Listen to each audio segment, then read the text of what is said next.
A porta da sala de jantar se fechou com um clique suave, um som que, por mais de 44 anos, Helena associara ao fim de um dia de trabalho, ao calor da família reunida, à paz de um dever cumprido. Naquela terça-feira chuvosa, no entanto, o som ricocheteou dentro dela como o estalo de um osso se partindo. A prataria, que acabara de polir até que cada garfo e faca refletissem seu rosto cansado, jazia sobre a mesa de mogno, como uma coleção de pequenas lápides frias. O aroma do assado que ainda vinha do forno, o perfume do alecrim e do alho que por tantas décadas fora o cheiro do lar, agora parecia o odor enjoativo de flores em um velório. Seus três irmãos, as crianças que ela criara, os adultos que ela servira, estavam ali, sentados à mesa que fora de seus pais, e a olhavam não como uma irmã, mas como um obstáculo. Ricardo, o mais velho depois dela, um homem de 54 anos, cujo corpo fora moldado por ternos caros e cuja alma fora enrijecida pelo mercado financeiro, pigarreou. O som era calculado, um prelúdio para a execução. Lúcia, com seus 51 anos, vestida em seda que sussurrava desprezo a cada movimento, examinava as unhas recém-feitas como se o destino de Helena fosse uma sujeira inconveniente sob elas. E Marcos, o caçula, um menino de 46 anos cujas fraldas ela trocara naquela mesma sala, mantinha os olhos fixos no próprio colo, um covarde até o fim.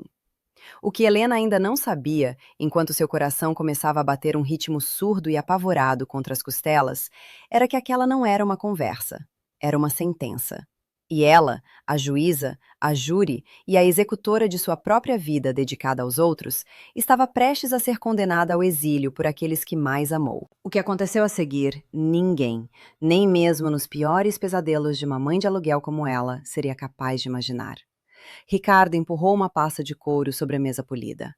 O gesto foi preciso, frio, o mesmo que ele provavelmente usava para selar o destino de empresas e de centenas de funcionários anônimos.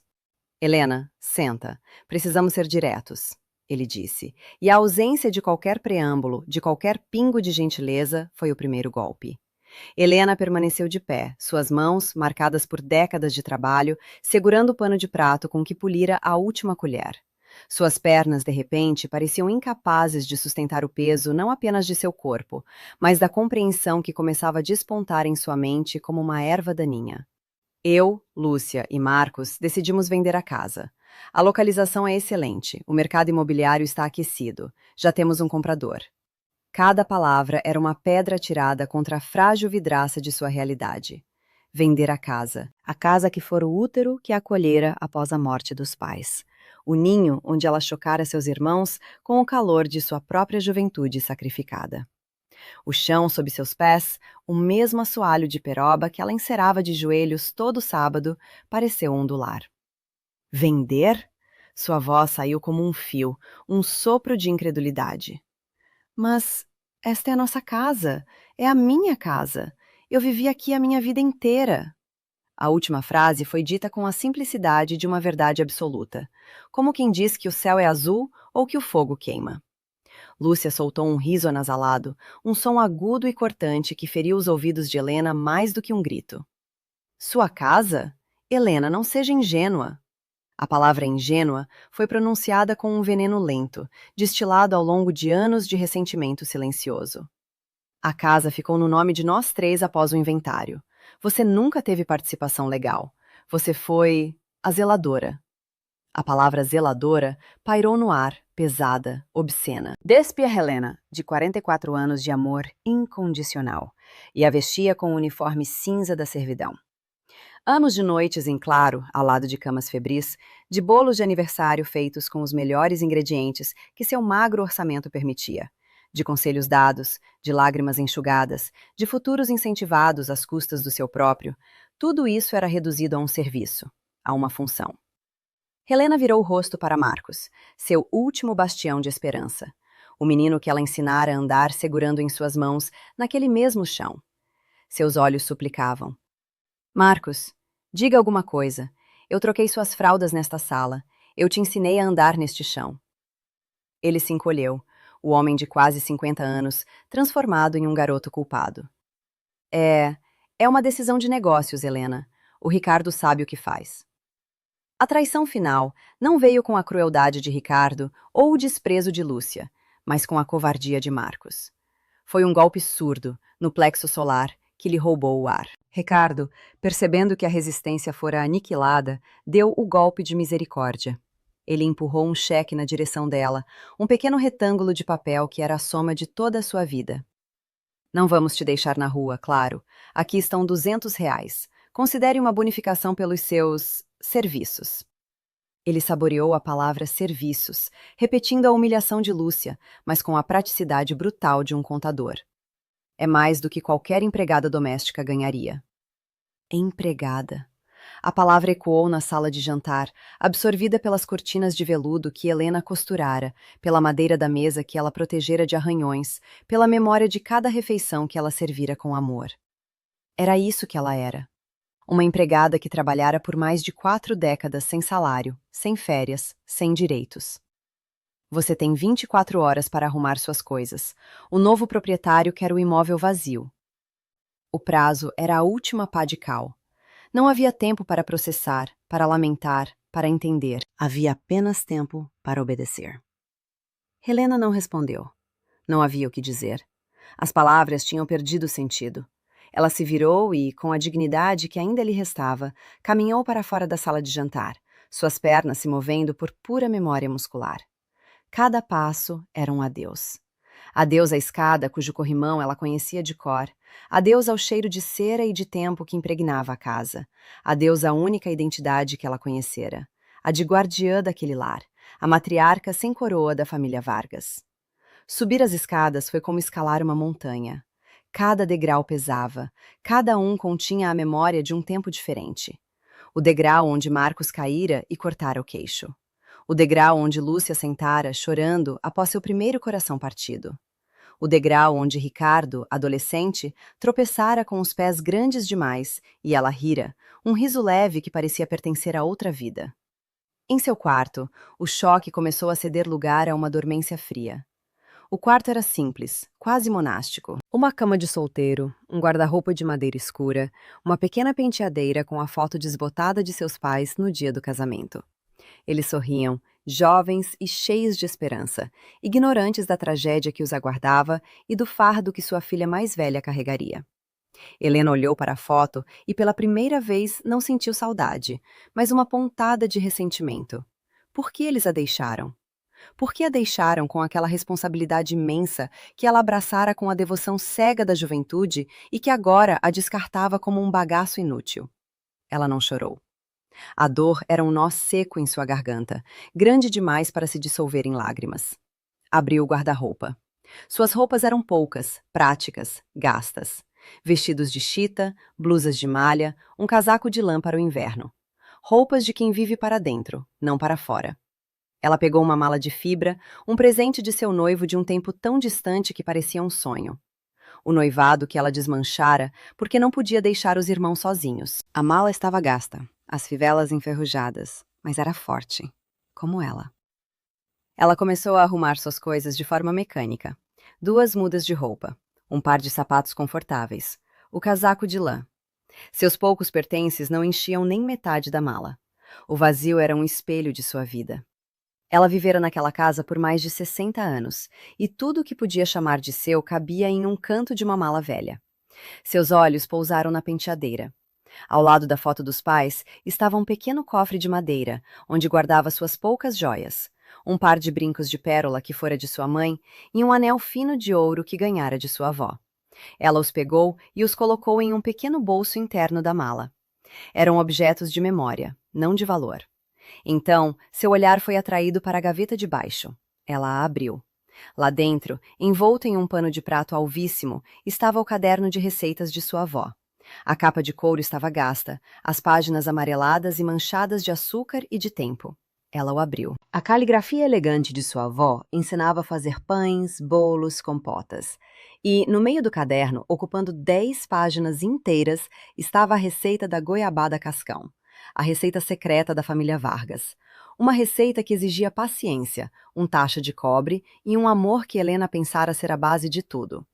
Instintivamente, ela pegou o caderno e o colocou dentro da mala, sobre as roupas, como se estivesse protegendo um tesouro.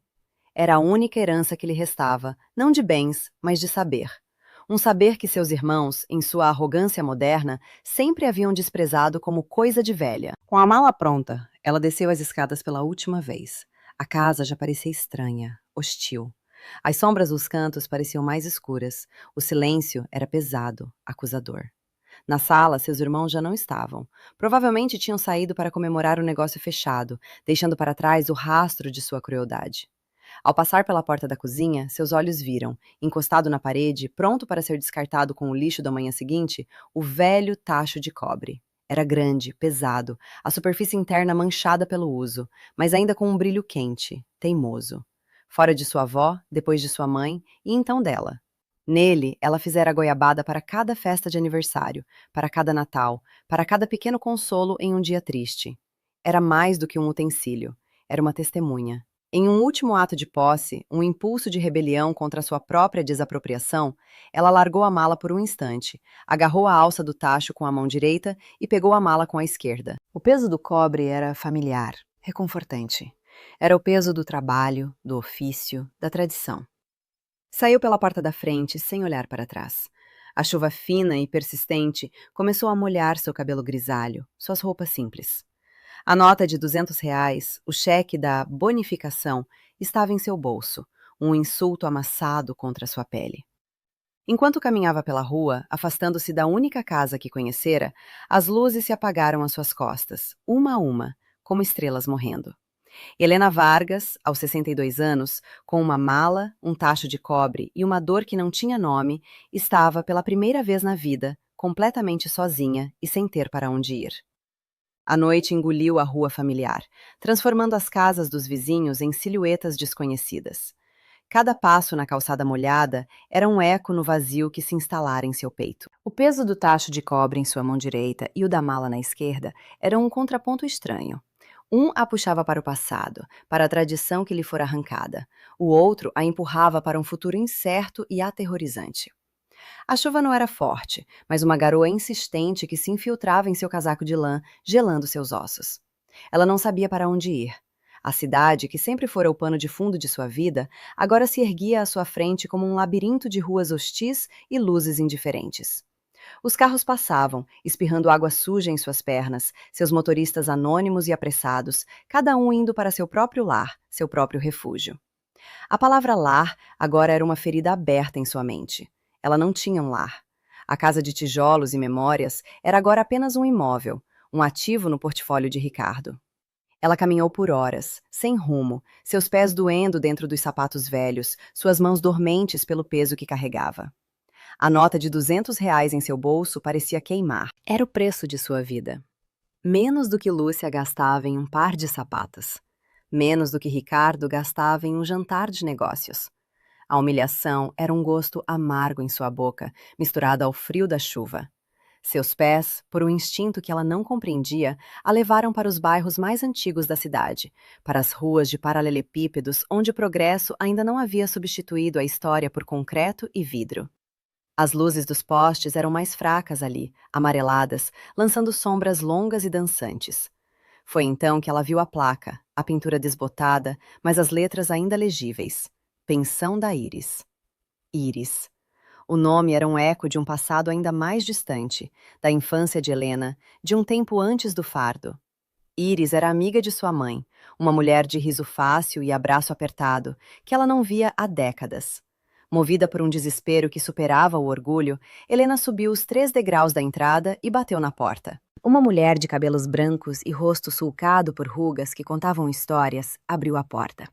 Seus olhos, ainda vivos e curiosos, examinaram Helena da cabeça aos pés, a mala, o tacho, as roupas molhadas. Helena? Menina, é você? A voz de Dona Íris era rouca, mas carregada de uma surpresa genuína. O uso da palavra menina desarmou Helena. Ela não era uma menina há quase 50 anos. Diante daquele reconhecimento, daquele calor inesperado, a barragem de sua compostura finalmente se rompeu. As lágrimas que ela segurara na sala de jantar, no quarto, na rua, vieram em uma torrente silenciosa, lavando seu rosto junto com a água da chuva. Dona Íris a puxou para dentro, tirou o tacho e a mala de suas mãos e a abraçou. Era um abraço de mãe, Um abraço que Helena não recebia há uma eternidade. O cheiro da pensão era de café passado e de madeira antiga, um cheiro de vida, de continuidade. Entre soluços, Helena contou sua história. As palavras saíram atropeladas, fragmentos de dor e incredulidade. Dona Íris ouvia em silêncio, seu rosto se transformando da compaixão para uma indignação contida. Quando Helena terminou, a velha senhora balançou a cabeça, seus olhos faiscando. Canalhas! Criar 3 urubus para te arrancarem as penas na velhice. A dureza das palavras de Íris foi, estranhamente, um consolo. Ela não estava louca. A injustiça era real, visível aos olhos de outra pessoa. Eu não tenho muito, minha filha, disse Íris, sua voz agora suavizada pela piedade. A pensão mal se paga. Os hóspedes são poucos, a maioria trabalhadores que pagam por semana. Mas tem um galpão nos fundos que não uso para nada. É úmido, o telhado tem goteira, mas tem um ponto de luz e uma torneira. Se você conseguir se ajeitar lá, pode ficar. Me ajuda com a louça do café da manhã quando puder. A oferta era um bote salva-vidas em um oceano de desespero. Um galpão úmido, com goteiras. Para Helena, naquele momento, soava como um palácio. Íris a levou pelos fundos da pensão, atravessando um pequeno pátio mal iluminado. O galpão era exatamente como ela descrevera, talvez um pouco pior. Era um cômodo de chão de cimento batido, áspero e irregular. As paredes, um dia pintadas de branco, agora estavam manchadas por grandes auréolas de umidade e mofo, que desenhavam mapas de desolação. Do teto de zinco, uma única lâmpada pendia de um fio desencapado, lançando uma luz fraca e amarelada que mal alcançava os cantos escuros. Um cheiro forte de mofo e de terra molhada pairava no ar, um odor de abandono. Em um canto, uma torneira de latão saía diretamente da parede, com uma pequena pia de cimento lascada embaixo dela. Helena tocou a parede fria. A umidade se transferiu para seus dedos. Ela olhou para aquele espaço vazio, para a sujeira acumulada nos cantos, para a teia de aranha que se estendia como um lustre fúnebre no teto. Este era o fundo do poço. Da casa espaçosa, com seus móveis de mogno e sua prataria reluzente, para este cubículo frio e esquecido. A queda fora vertiginosa. No entanto, por baixo do desespero, uma faísca teimosa de sua natureza prática começou a se acender. Era um teto. Eram 4 paredes. Era um começo. É perfeito, Íris. Obrigada, ela disse, e a gratidão em sua voz era tão real que surpreendeu a si mesma. Dona Íris, com a praticidade de quem já viu de tudo na vida, começou a agir.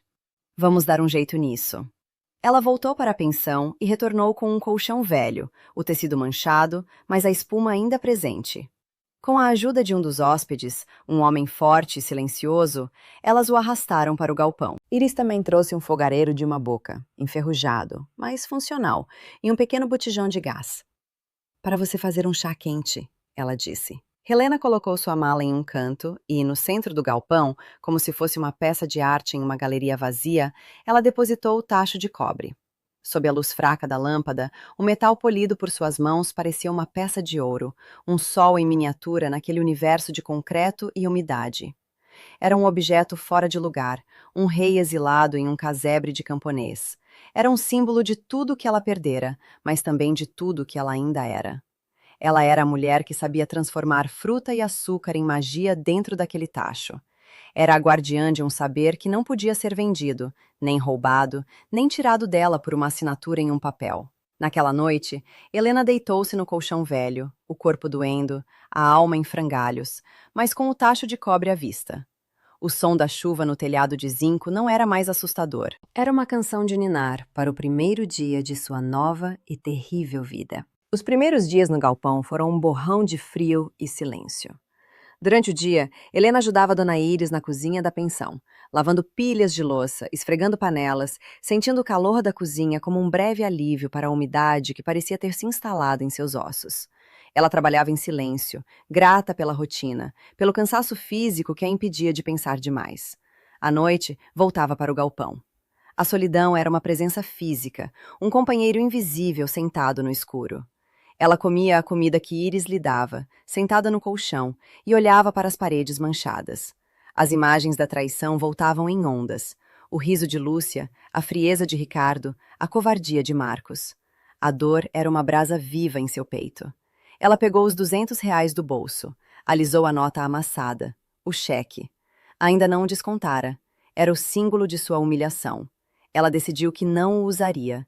Era dinheiro sujo, o preço de sua anulação. Ela o guardou no fundo da mala, um lembrete sombrio da injustiça que sofrera. Restava-lhe apenas o dinheiro que tinha na bolsa no dia da expulsão, R$ 83. R$ 83 para recomeçar uma vida. A quantia era tão irrisória que beirava o absurdo. Era um insulto à sua inteligência, à sua capacidade, à sua força. Foi nesse momento, olhando para o dinheiro em sua mão e para o tacho de cobre no chão, que uma ideia começou a se formar. Uma ideia nascida do desespero e da necessidade, mas também de uma teimosia ancestral. Na manhã seguinte, ela pediu a Dona Iris permissão para usar o fogareiro e um pouco de espaço no pátio. "Faça o que precisar, minha filha", disse a velha senhora, sem fazer perguntas. Helena pegou 50 dos seus R$ 83 e foi à feira livre que acontecia a 2 ruas dali. A feira era um assalto aos sentidos. O cheiro de pastel frito, de caldo de cana, de frutas maduras. O som dos gritos dos feirantes apregoando suas mercadorias. As cores vibrantes das laranjas, dos mamões, das pimentas. Por um instante, Helena se sentiu uma estranha, uma observadora de um mundo ao qual não pertencia mais. Mas então, o instinto assumiu o controle. Ela não era uma socialite comprando iguarias. Era uma trabalhadora buscando a melhor matéria-prima pelo menor preço. Seus olhos procuravam as goiabas. Não qualquer goiaba. Goiabas vermelhas, de casca grossa, perfumadas. A goiaba certa para a goiabada cascão de sua avó. Ela encontrou uma barraca no final da feira, onde um senhor de rosto queimado de sol vendia as frutas que pareciam perfeitas. Negociou o preço, comprou uma grande saca e também açúcar cristal, o mais alvo que encontrou. Com o dinheiro que sobrou, comprou um saco de carvão, lembrando-se que a receita original pedia fogo lento e constante, algo que o fogareiro não lhe daria. Improvisou um pequeno fogão no pátio com tijolos velhos que encontrou empilhados. Aquele seria o seu altar. De volta ao galpão, o ritual começou. Foi um ato de fé, uma oração em forma de trabalho. Primeiro, ela lavou cada goiaba na pia de cimento, a água fria correndo por suas mãos. Depois, sentada em um caixote de madeira, ela começou a cortar as frutas. O som da faca batendo na tábua era rítmico, meditativo.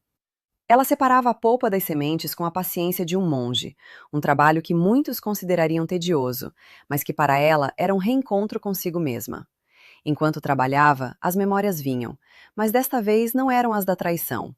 Eram as de sua avó, ensinando-a a escolher a fruta certa. "A goiaba tem que ter cheiro de sol, minha neta", ela dizia. Eram as de sua mãe, mostrando-lhe como mexer o doce, sempre no mesmo ritmo, para não queimar. "O cobre tem memória, Helena. Ele guarda o calor e o sabor." Naquele galpão frio e úmido, Helena estava cercada pelo amor e pela sabedoria das mulheres que a precederam. O tacho de cobre foi colocado sobre o fogo de carvão. Ela despejou a polpa, depois o açúcar. E então começou a mexer. A colher de pau, velha e lisa pelo uso, girava em suas mãos, um pêndulo marcando o tempo de sua transformação. O cheiro que começou a subir era celestial.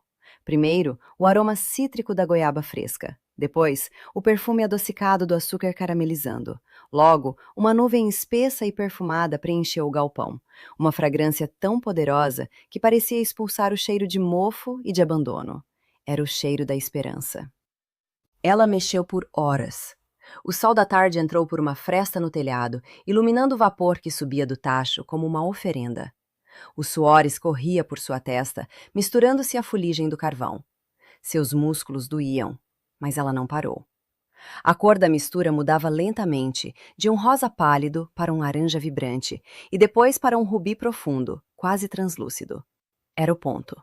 O ponto que sua avó ensinara, que não estava em nenhum relógio, mas na cor, na textura, no cheiro. O ponto que só o coração e a experiência podiam reconhecer. Com um esforço imenso, ela retirou o tacho do fogo. A goiabada cascão brilhava, uma joia líquida e espessa. Estava viva. E Helena, ao olhar para sua criação, sentiu algo que não sentia há muito tempo: orgulho. Ela não tinha uma casa, não tinha uma família, tinha apenas R$ 33 no bolso. Mas ela tinha aquilo. Ela tinha aquele saber em suas mãos, aquele poder de transformar o simples em sublime. Dona Iris apareceu na porta do galpão, atraída pelo cheiro. Seus olhos se arregalaram. Minha Nossa Senhora! Que perfume é esse, menina? Helena pegou uma colherinha, pegou um pouco do doce ainda quente e ofereceu a ela. Iris provou. Fechou os olhos por um instante. E então sorriu, um sorriso largo e genuíno. Helena, isso não é um doce, isso é uma bênção. Naquele momento, Helena soube que não estava mais no fundo do poço. Ela estava no primeiro degrau de uma escada que ela mesma construiria, colherada por colherada. Com a goiabada pronta, o próximo desafio era transformá-la em sustento. Dona Iris, com sua generosidade inesgotável, apareceu com uma coleção de potes de vidro vazios que guardava, de azeitonas, de palmito, de geleias compradas. Eram de tamanhos e formatos diferentes, uma família desparelhada de recipientes. Helena os lavou e esterilizou com um cuidado meticuloso, e então começou a encher cada um com a goiabada ainda morna. A cor rubi do doce brilhava através do vidro, transformando os potes comuns em pequenas joias. Ela não tinha rótulos, não tinha uma marca. Tinha apenas o produto, puro e honesto. O primeiro cliente apareceu por acaso. Era um dos hóspedes da pensão, um vendedor viajante chamado Seu Antenor. Ao passar pelo pátio, ele sentiu o aroma que ainda pairava no ar e se aproximou, curioso. Dona Iris, que cheiro bom é esse que está vindo daqui? Helena, tímida, mostrou-lhe um dos potes. Ele olhou, desconfiado. Goiabada? Eu como muita goiabada nessa vida de estrada. A maioria é só açúcar. Helena, encontrando uma coragem que não sabia que possuía, pegou uma colher e ofereceu-lhe uma prova. Ele comeu, mastigou lentamente, e seus olhos se arregalaram. Ele não disse nada por um momento, apenas pegou outro pouco. Minha Nossa Senhora, que delícia é essa? Ele finalmente exclamou. Isso tem gosto da goiabada que minha avó fazia no sítio. Não tem esse gosto em lugar nenhum. Ele olhou para o pote em sua mão. Quanto a senhora quer por um desses? Helena hesitou. Nunca vendera nada na vida. Quanto valia seu trabalho? Sua herança? Seu recomeço? 10 reais, ela disse, a voz quase inaudível. Ele tirou uma nota de 10 da carteira sem pestanejar. Me dê 2. Foi a primeira venda. 20 reais. Helena segurou as 2 notas de 10 em sua mão como se fossem ouro. Somados aos 33 que sobraram, ela agora tinha 53 reais. Ela reinvestiria cada centavo. Animada pelo primeiro sucesso, Helena decidiu que não podia esperar que os clientes viessem até ela. Ela tinha que ir até eles. No dia seguinte, arrumou uma cesta de vime que Iris lhe emprestou, com uma dúzia de potes de goiabada, e saiu para as ruas do bairro. Bater na primeira porta foi o ato mais difícil. O medo da rejeição, da humilhação, era paralisante. E se rissem dela? E se a chamassem de louca, uma velha vendendo doce de porta em porta? Ela respirou fundo, lembrou-se do riso de Lúcia, da frieza de Ricardo. A raiva foi um combustível melhor que a coragem. Ela bateu. Uma jovem senhora atendeu. Olhou para Helena com desconfiança. Pois não. Helena, com a voz trêmula, ofereceu a goiabada. A mulher estava prestes a fechar a porta, quando sentiu o cheiro que vinha da cesta. Posso provar? Ela perguntou. Helena lhe ofereceu uma colherada. A reação foi a mesma de seu antenor. Surpresa, seguida de encanto. Nossa, é de verdade. Não tem aquele gosto artificial. Quanto é? 10 reais. A mulher comprou um pote. Na casa ao lado, a história se repetiu. E na outra. Nem todos compraram. Alguns disseram não, outros nem abriram a porta. Mas a cada sim, a cada nota de 10 reais que entrava em seu bolso, a confiança de Helena crescia. Naquele dia, ela vendeu 8 potes, 80 reais. Voltou para o galpão exausta, mas com uma sensação de triunfo. À noite, sentada no colchão, ela contou o dinheiro. 113 reais. Ela pegou um caderno e uma caneta e começou a fazer contas. O custo da goiaba, do açúcar, do carvão. O lucro. Pela primeira vez, sua vida era mensurável em termos que ela mesma definia. A rotina se estabeleceu. De manhã, faxina na pensão. À tarde, produção de goiabada. No final do dia, vendas de porta em porta. A cada semana, ela se aventurava um pouco mais longe, em ruas que não conhecia. Sua fama começou a se espalhar pelo bairro. A mulher da goiabada boa, diziam. Aquela que tem gosto de antigamente. Os clientes começaram a fazer encomendas. Guarde 2 potes para mim na sexta-feira. Minha cunhada vem de fora, quero dar um de presente. Em um mês, ela juntou mais de R$ 500. A primeira coisa que fez não foi comprar algo para si, mas para seu negócio. Comprou potes de vidro novos, todos do mesmo tamanho, e mandou imprimir pequenos rótulos em uma gráfica de bairro. Eram simples, apenas com as palavras Goiabada da Helena. Era o batismo de sua empresa de uma mulher só. Com o dinheiro que sobrou, ela fez a primeira melhoria em seu novo lar. Comprou uma lata de tinta branca e, durante um fim de semana inteiro, pintou as paredes manchadas de mofo do galpão. A tinta não escondeu completamente as manchas, mas o branco trouxe uma sensação de limpeza, de dignidade. Ela esfregou o chão de cimento com escova e sabão até que ele perdesse o aspecto de abandono. Comprou um lençol novo e uma pequena lâmpada para um abajur improvisado. O galpão ainda era pobre, mas agora era seu. Era um espaço que ela estava moldando com o suor de seu trabalho. Cada pequena melhoria era uma vitória, um tijolo na reconstrução de sua autoestima. Ela não era mais a zeladora de uma casa que não lhe pertencia. Era a arquiteta de seu próprio pequeno mundo. O ponto de virada aconteceu em uma tarde de sábado. Helena estava em sua barraca improvisada na feira, um caixote coberto com uma toalha limpa, vendendo seus potes. Um homem de avental branco, com um ar sofisticado, parou e observou seus produtos. Ele era o dono da Pão e Poesia, a padaria artesanal mais chique do bairro, famosa por seus pães de fermentação natural e seus doces franceses. Ele pegou um pote, examinou o rótulo simples. Goiabada da Helena? Nunca ouvi falar. Uma vizinha que estava comprando interveio. Seu Afonso, o senhor não sabe o que está perdendo. É a melhor goiabada da cidade. Seu Afonso, cético, pediu para provar. Helena lhe ofereceu uma colher. Ele comeu, seus olhos de conhecedor analisando o sabor, a textura, a cor. Ele não disse nada. Comeu outra colherada. Limpou a boca com um guardanapo de pano que tirou do bolso. Quantos quilos a senhora consegue produzir por semana? A pergunta pegou Helena de surpresa. Eu não sei. Faça no tacho, um de cada vez. Ele a olhou, um brilho de interesse em seus olhos. Minha senhora, isso que a senhora faz é um tesouro. Eu quero vender sua goiabada na minha padaria, como um produto especial, de produtora local, mas preciso de uma quantidade constante, 10 quilos por semana. A senhora consegue? 10 quilos. A quantidade parecia astronômica. Seu tacho de cobre produzia no máximo 3 quilos por vez. Significaria trabalhar sem parar. Eu posso tentar, ela disse. Não tente, faça, ele respondeu, com a objetividade de um homem de negócios. Passe na padaria na segunda-feira, faremos um contrato.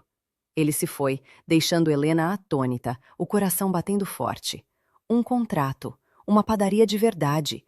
Era um salto que ela não ousara sonhar. Naquela noite ela não dormiu. Fez as contas. Para produzir 10 quilos, ela precisaria de mais tachos, de um fogão melhor. Precisaria investir. Era um risco. Mas a vida já lhe tirara tudo. O que mais ela tinha a perder? Um ano se passou desde o dia em que Helena fora expulsa de casa. Um ano de trabalho ininterrupto, de cansaço que doía nos ossos, mas também de uma crescente sensação de poder. O contrato com a padaria Pão e Poesia foi um sucesso. A goiabada da Helena virou uma pequena sensação entre a clientela sofisticada do bairro. Com o lucro, ela comprara um fogão industrial de segunda mão e mais 2 tachos de cobre, menores, mas eficientes. O galpão transformara-se numa pequena e rústica fábrica. O chão fora coberto com azulejos brancos, fáceis de limpar. Uma pequena exaustão fora instalada para levar o vapor perfumado para fora. Helena não era mais a mulher desamparada que chegara à pensão de Dona Iris. Suas roupas ainda eram simples, mas não mais gastas. Seu rosto, embora ainda marcado pela dor do passado, tinha um novo brilho, o brilho da autossuficiência. Ela já não vendia de porta em porta. Os clientes vinham até ela, ou compravam na padaria. A produção, agora de quase 30 quilos por semana, era vendida integralmente. Foi em uma tarde assim, enquanto supervisionava a entrega de uma pequena encomenda para um restaurante próximo, que o passado decidiu lhe fazer uma visita. Uma pequena van, que ela alugava para as entregas maiores, estava parada na frente da pensão. Helena, com uma prancheta na mão, conferia as caixas de papelão que ela mesma etiquetara com o selo Helenas, o sabor da tradição. O nome da marca, sugerido por seu Afonso, ainda lhe soava grandioso demais, mas ela se estava acostumando. Naquele momento, um carro importado, de um preto reluzente, parou no trânsito lento da rua. A janela do passageiro baixou, e um rosto familiar, emoldurado por cabelos perfeitamente penteados e óculos de sol de grife, a encarou. Era Lúcia. O sorriso de Lúcia era uma faca. Um misto de incredulidade e desprezo. Ela tirou os óculos de sol devagar, como se precisasse confirmar a visão surreal à sua frente. Não acredito no que estou vendo. Sua voz, a mesma voz anasalada e cheia de desdém daquela tarde chuvosa, cortou o ar. Virou entregadora do próprio negócio de quintal? Helena ficou paralisada, a prancheta em sua mão de repente pesando 1 tonelada. O reencontro era algo que ela temia e, de certa forma, esperava. Mas não assim. Não no meio de seu trabalho, de seu novo e frágil mundo. Lúcia continuou, saboreando cada palavra. Ricardo me disse que você estava vendendo docinho na rua. Eu não quis acreditar. Que humilhação, Helena. A palavra humilhação saiu de sua boca com um prazer sádico. Ela olhou para a pequena van, para as caixas de papelão, para as roupas simples de Helena. Passar a vida inteira naquela casa para acabar vendendo gororoba na calçada.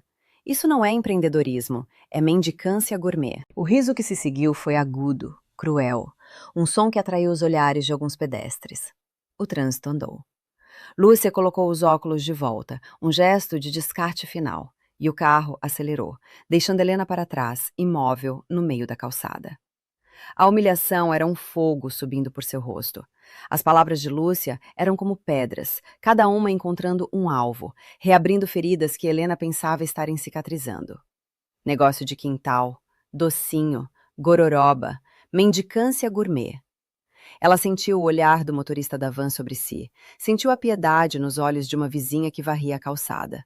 Por um momento, ela se sentiu exatamente como Lúcia a descrevera, patética. Ela ficou ali, parada, por um longo minuto, o som do riso de Lúcia ecoando em sua mente. A força pareceu abandonar suas pernas. A vontade era de largar tudo, correr para o galpão, esconder-se no escuro e chorar. Chorar pela injustiça, pela crueldade, pela ferida que nunca fechava. O mundo que ela estava construindo com tanto esforço pareceu, sob o olhar de Lúcia, pequeno, insignificante, ridículo. Uma vida de sacrifício para acabar vendendo doce na rua. Talvez Lúcia estivesse certa. Talvez fosse apenas isso. Uma velha tentando desesperadamente sobreviver, se apegando a uma receita antiga como um náufrago a um pedaço de madeira. Mas então, algo mudou. Por baixo da onda de vergonha e dor, uma outra corrente, mais profunda e mais forte, começou a subir. Era a raiva. Uma raiva fria e lúcida. Quem era Lúcia para julgá-la? Lúcia, que nunca precisara trabalhar um dia na vida.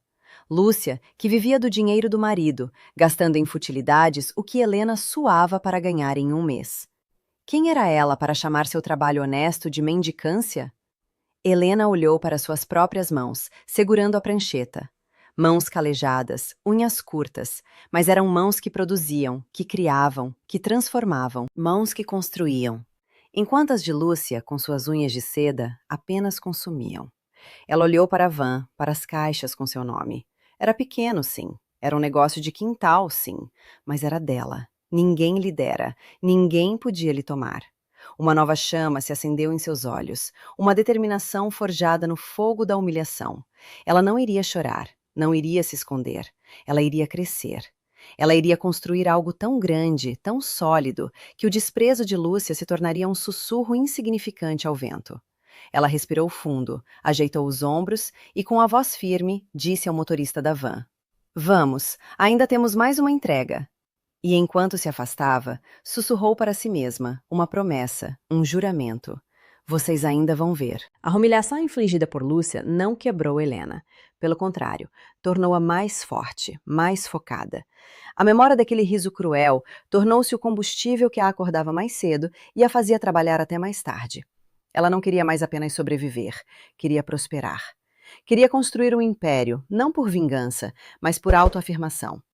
O encontro fortuito com a gerente de uma rede de pousadas de Charme da Serra foi o próximo grande passo, um que pareceu orquestrado pelo destino. A mulher, uma senhora elegante chamada Dona Beatriz, provou a goiabada da Helena na padaria de seu Afonso e ficou obcecada. Ela quis conhecer a produtora daquela obra de arte, como a descreveu. Seu Afonso, orgulhoso de sua descoberta, arranjou o encontro. Helena, nervosa, recebeu Dona Beatriz em seu galpão fábrica. Ela esfregara cada azulejo, polira cada tacho até que brilhassem. O lugar era humilde, mas impecavelmente limpo. Dona Beatriz, acostumada com fornecedores de grande porte, olhou ao redor para a produção artesanal, para as duas vizinhas que Helena contratara para ajudar no preparo das frutas, e sorriu. "É aqui que a mágica acontece?" ela disse, com genuíno encanto. "Minha cara, o que a senhora tem aqui é autenticidade. É história. É exatamente o que meus hóspedes procuram." Naquela tarde, sentadas em caixotes de madeira, elas fecharam um contrato de fornecimento exclusivo para todas as 5 unidades da rede de pousadas. A encomenda era tão grande que Helena, pela primeira vez, sentiu medo. Medo de não dar conta, de falhar. Mas o medo foi rapidamente substituído pela excitação do desafio. Era a chance de sua vida. 2 anos se passaram. 2 anos que transformaram Helenas, o sabor da tradição, de um negócio de quintal em uma pequena empresa consolidada. A demanda das pousadas e o sucesso contínuo na padaria forçaram Helena a se profissionalizar. Ela alugou um pequeno imóvel comercial a poucas ruas da pensão e montou uma cozinha industrial de verdade, com todos os equipamentos necessários.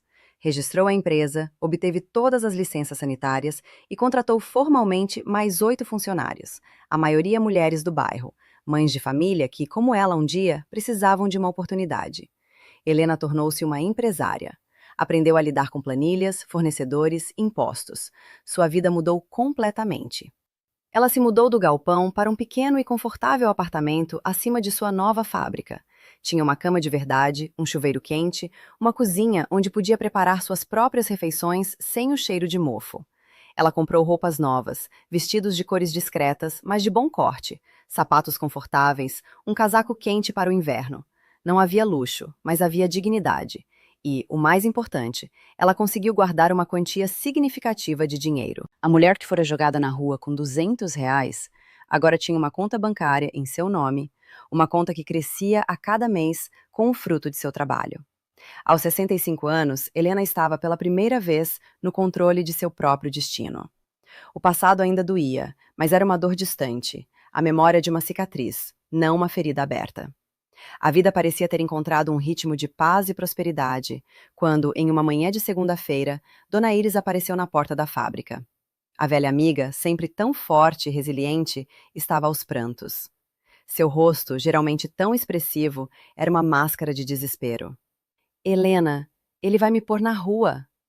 O proprietário do imóvel da pensão, um herdeiro jovem e sem escrúpulos que nunca se importara com o lugar, decidira vender o prédio. Um grupo de investidores queria demolir tudo e construir um estacionamento. Iris recebera uma notificação de despejo. Tinha 30 dias para sair. A história se repetia, o mesmo ciclo de ganância e desumanidade.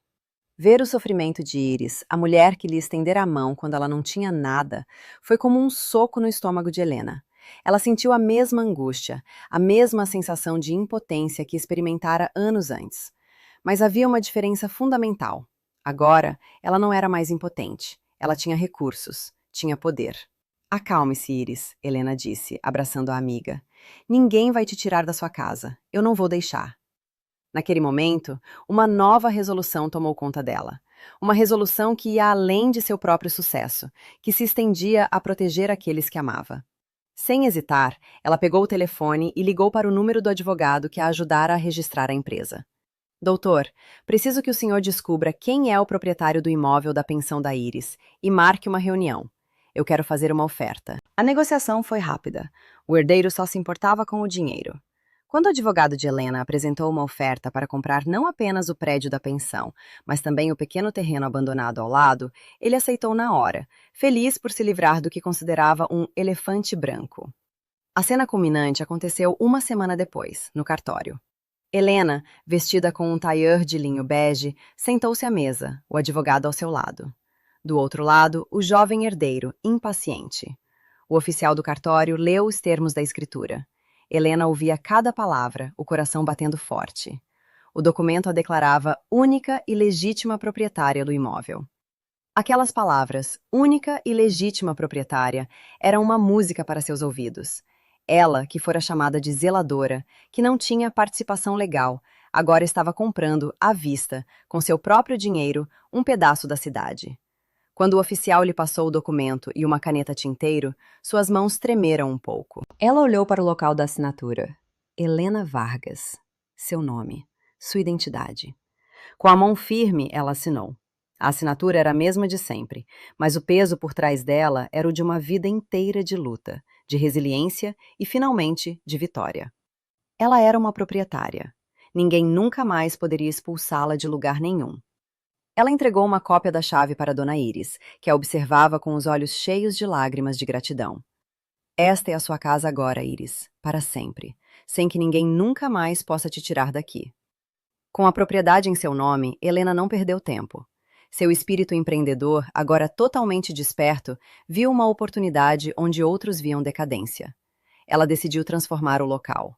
Não seria mais a pensão da Iris, um lugar de passagem para almas cansadas. Seria a pousada e doceria Helenas, um lugar de charme, de conforto, de sabor. Um lugar que celebraria a tradição, mas com a marca de sua própria história de superação. Ela contratou arquitetos e engenheiros e iniciou uma reforma completa. O prédio antigo foi restaurado, suas características originais preservadas e valorizadas. O terreno ao lado foi transformado em um jardim exuberante, com um pequeno café. A doceria, claro, seria a estrela. Uma grande vitrine exibiria não apenas sua famosa goiabada cascão, mas uma variedade de outros doces, cujas receitas ela resgatou do caderno de sua avó. O tacho de cobre original, o companheiro de sua jornada, foi polido até brilhar como ouro e colocado em um pedestal no centro do restaurante, uma peça de museu, um monumento silencioso à resiliência. Um ano depois, a pousada foi inaugurada. Era um sucesso instantâneo. A história de Helena, vazada para a imprensa local por um admirador, atraiu hóspedes e clientes de toda a parte. Eles não vinham apenas pelo conforto dos quartos ou pelo sabor dos doces. Vinham para testemunhar a materialização de um milagre, para se inspirar na mulher que transformara a mais amarga das ingratidões no mais doce dos impérios. E então, em uma noite fria de inverno, cerca de 5 anos após a expulsão, o passado bateu à porta da recepção da pousada. Eram 3 figuras hesitantes, encolhidas, mal iluminadas pela luz quente que vinha de dentro. Helena, que estava conferindo o fechamento do caixa, olhou para cima e seu coração parou por um instante. Ricardo, Lúcia e Marcos. A visão era chocante. O tempo e a vida haviam sido cruéis com eles. Ricardo, o consultor financeiro arrogante, vestia um terno gasto, mal ajustado a um corpo que perdera peso. Seu olhar não era mais gélido, mas derrotado.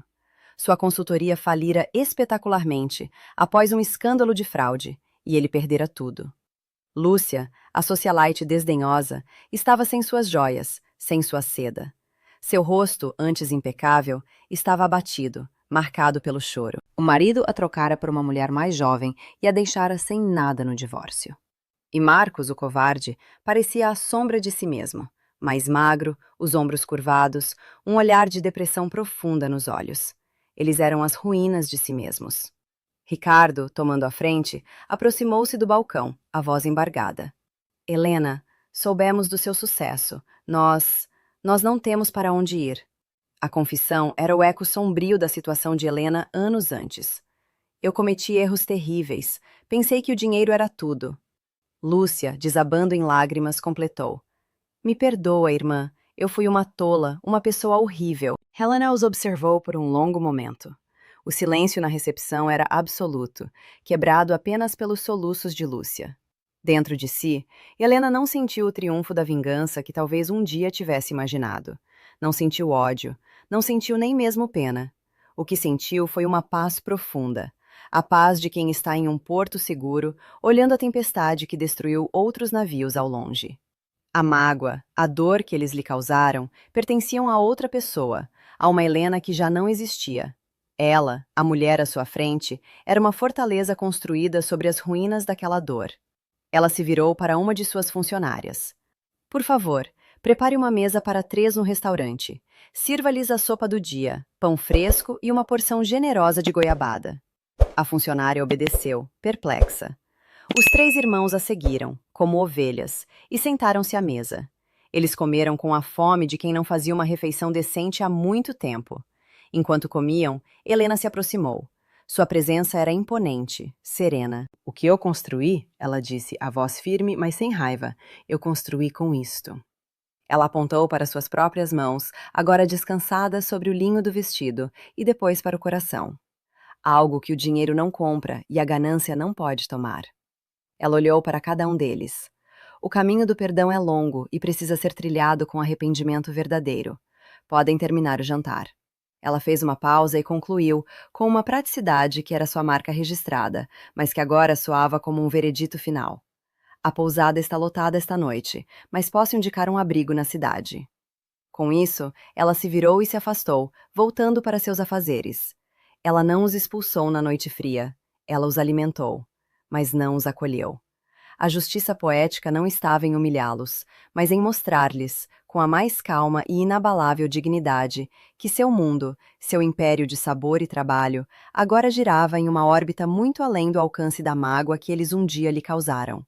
Ela era livre. E eles, enquanto comiam o doce que um dia desprezaram, começavam a entender, pela primeira vez, o verdadeiro e amargo preço da gratidão.